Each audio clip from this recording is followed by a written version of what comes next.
Hello दोस्तों, आ चुका हूँ एक और वीडियो के साथ वापस। और आज की ये जो वीडियो है, एक्चुअली हमारे एक दोस्त को फ़ोन लेना था। मैंने कुछ दिन पहले इसके बारे में वीडियो बना के आपको बताया था कि मैं फ़ोन परचेस करने के लिए दुकान पे अनजान आदमी बन के गया था।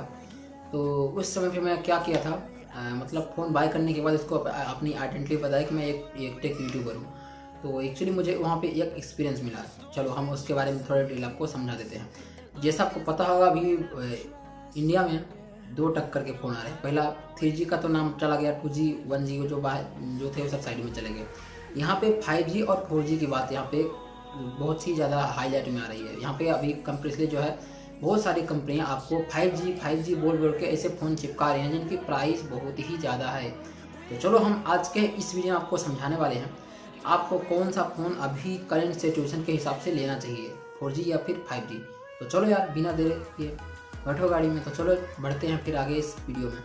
तो यहाँ पे गाइस आपको बताना चाहूँगा, जैसा आपको पता होगा, अगर आप कोई भी सिम कार्ड इस्तेमाल करते हैं तो उसमें अभी नेटवर्क जो है 4G ही आते हैं।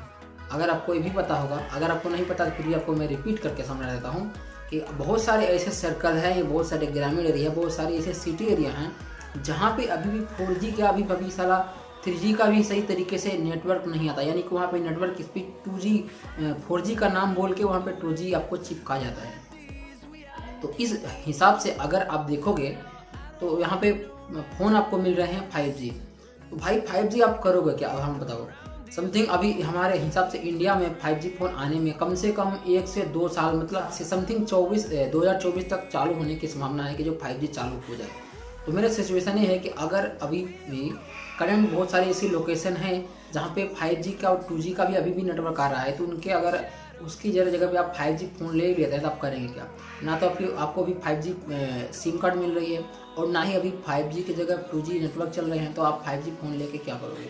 जैसे ही 5G आएगा उस समय आपका फ़ोन पुराना हो चुका रहेगा। तो आप सोचेंगे यार हमने कितनी बड़ी गलती कर दी। और 5G बोल के कुछ कंपनियां आपको इस तरह से चिपका रही हैं समथिंग, जैसे आपको पता होगा 5G का 10 बैंड 12 बैंड 15 बैंड ऐसा बोल के आपको ओवर प्राइस लिया रहा है। जी हाँ, अभी आपको पता है नहीं पता है कि आपके ऊपर डिपेंड है कि आपको पता है या इसके बारे में पूरा डिटेल या नहीं पता है। तो जैसे आपको कंपनियाँ आपको 12 बैंड बोल के 10 बैंड 5G है और डबल 5G है, ऐसा आपको बोल बोल के चिपका रहे हैं।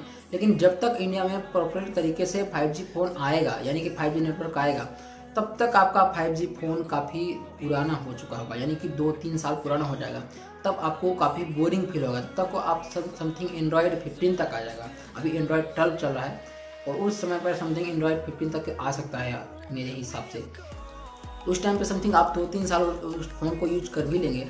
तो अभी भी आप 5G फ़ोन लेके आप वेस्ट ऑफ मनी मेरे हिसाब से होगा। तो अभी मेरे सिचुएशन के हिसाब से आपको मेरे हिसाब से रेफर करूँगा कि आपको अभी भी 4G फ़ोन पे ही जाना चाहिए, 5G की तरफ नहीं जाना चाहिए। क्योंकि अभी भी ना तो नेटवर्क का ठिकाना है, ना सिम कार्ड का ठिकाना है, ना ही नेटवर्क की स्पीड का ठिकाना है। तो आपको ये बात ध्यान रखनी है, क्योंकि अभी दूर दूर तक किसी भी तरह का कोई चांस नहीं है कि अभी 1-2 साल तक 5G नेटवर्क सेटअप आए और 5G की स्पीड आए। तो इन सब बातों को ध्यान रखना है, क्योंकि ओवर प्राइस वो लोग बोलते हैं कि 10 बैंड डाला है, 12 बैंड डाला है। अगर अब 5G आएगा उस सिचुएशन में बोलेंगे भाई भी अच्छे तरीके से 5G नेटवर्क इसमें तरीके सपोर्ट नहीं कर रहा है, या फिर इसमें स्पीड भी इशू आ रहा है। तो उसके हिसाब से टेस्ट होने के बाद अगर 5G फ़ोन नहीं आया तो भाई उसको प्रॉपर तरीके से टेस्ट होगा, फ़ोन हीट होने लगेगा या फिर प्रोसेसर में दिक्कत आएगी, कोई भी दिक्कत आ जाती है। तो आप उसमें उस टाइम पे वो नहीं, फालतू पछताने के सिवा आपके पास कुछ भी नहीं रह जाएगा। तभी मेरे हिसाब से आपको टोटली बॉयकॉट करना चाहिए 4G और समथिंग 5G फ़ोन को, और अभी भी आपको 4G फ़ोन ही लेना चाहिए। क्योंकि उसमें 5G के नाम पे अभी भी आपको काटा जा रहा है।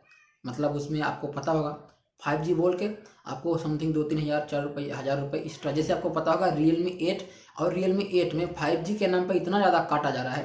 हालांकि मैं किसी कंपनी को नीचा नहीं दिखाना चाहूँ, बट जो हकीकत है, मैंने Realme 8 को भी एक बंदे को परचेस करवाया है और Realme 8 5 मैंने उसको लेने से मना कर दिया था, क्योंकि उसमें सिर्फ काटा जा रहा था।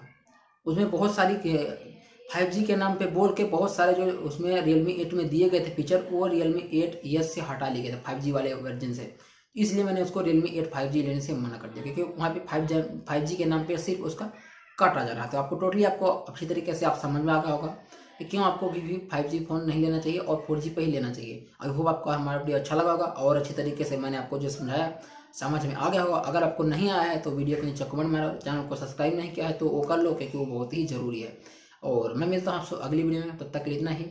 जय हिंद एंड वंदे मातरम।